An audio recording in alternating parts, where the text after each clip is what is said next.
நீங்கள் வந்து பவுலர் இல்லை ஏசி ஷூ வாங்குவீங்களா, இல்லை பேட்ஸ்மேனாக இருந்தாலும் நான் ஏசி ஷூ வாங்கணும், இல்லை வந்து ஸ்கெச்சஸ் ஷூ வாங்குவீங்களா அப்படின்னு கீழே கமெண்ட்டில் மென்ஷன் பண்ணுங்கள். அப்பார்ட் ஃப்ரம் பேட்ஸ் இன்றைக்கி நம்ம ரிவ்யூ பண்ண போகிறது Skechers shoe and ASICS shoe. 2 shoe பற்றினோட இன்ஃபர்மேஷன்ஸ் நம்ம தர போகிறோம்.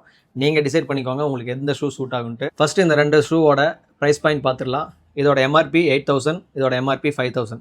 ரெண்டாவது இந்த ஷூவோட வெயிட் பார்த்துடலாம். இந்த 2 ஷூமே சைஸ் 10. இதோட வெயிட் பார்த்தீங்கன்னா 400 கிராம்ஸ் வருது. இது வெயிட் பார்த்தீங்கன்னா 380 கிராம்ஸ் வருது. இந்த ஷூ வந்து ஒரு 20 கிராம்ஸ் லைட்டர். இந்த 2 ஷூமே நான் யூஸ் பண்ணியிருக்கேன். நான் இப்போ கரண்ட்டாக யூஸ் பண்ணிட்டு இருக்கிறது ஸ்கெச்சஸ். இந்த ஷூ நான் ஏன் எடுத்தேன்னு சொன்னால், இது வந்து எனக்கு ஒரு ரன்னிங் ஷூ யூஸ் பண்ணுற மாதிரி ஒரு ஃபீல் கிடைக்குது. இந்த ஷூ நான் போடும்போது ஒரு 50 ஹவர்ஸ் மேட்ச் இல்லை ஒரு 20 ஹவர்ஸ் மேட்ச் ஆடும்போது எனக்கு வந்து இந்த நீலெல்லாம் பெயின் இல்லாமல் ரொம்ப கம்ஃபர்டபுளாக இருந்துச்சு. அதனால இந்த ஷூ நான் எடுத்தேன். மெயினாக பார்த்து இந்த ஷூவில் வந்து இதோட குஷன் பார்த்தீங்கன்னா நல்லா இருக்குது. ரன்னர் இந்த ஷூ எப்படி யூஸ் பண்ணுவாங்களோ, ரன்னிங் நம்ம எவ்ரிடே ரன்னிங் ஜாகிங் யூஸ் பண்ணுற மாதிரி அந்த ஷூ இருக்குது. அதனால நான் இந்த ஷூ எடுத்துட்டேன். சோல் வந்து நல்லாவே இதோட சோல் லைஃப் இருக்குது. நான் ஆல்மோஸ்ட் இப்போ வந்து ஒரு 4 to 5 months யூஸ் பண்ணிட்டேன். சோல் நல்லா இருக்குது. ஏசிக்ஸ் பார்த்தீங்கன்னா அவங்களோட ஓவரால் டிசைன் இந்த டைம் ரீடிசைன் பண்ணி ஜெல் பீக் 3ன்னு ரிலீஸ் பண்ணியிருக்காங்க. இதுவும் பார்த்தீங்கன்னா வந்து ஒரு நல்ல ஷூ தான். மெயினாக வந்து இந்த ஷூ யார் வாங்குறாங்கன்னா ஒரு ஃபாஸ்ட் பவுலர்ஸு, அவங்களுக்கு எல்லாத்துக்குமே கோ டு ஷூவாக இந்த ஷூ இருக்குது.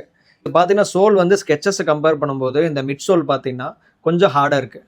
ஸோ நீங்கள் டிசைட் பண்ணிக்கோங்க. நீங்கள் வந்து பவுலர் இல்லை ஏசி ஷூ வாங்குவீங்களா, இல்லை பேட்ஸ்மேனாக இருந்தாலும் நான் ஏசி ஷூ வாங்கணும், இல்லை வந்து ஸ்கெச்சஸ் ஷூ வாங்குவீங்களா அப்படின்னு கீழே கமெண்ட்டில் மென்ஷன் பண்ணுங்கள்.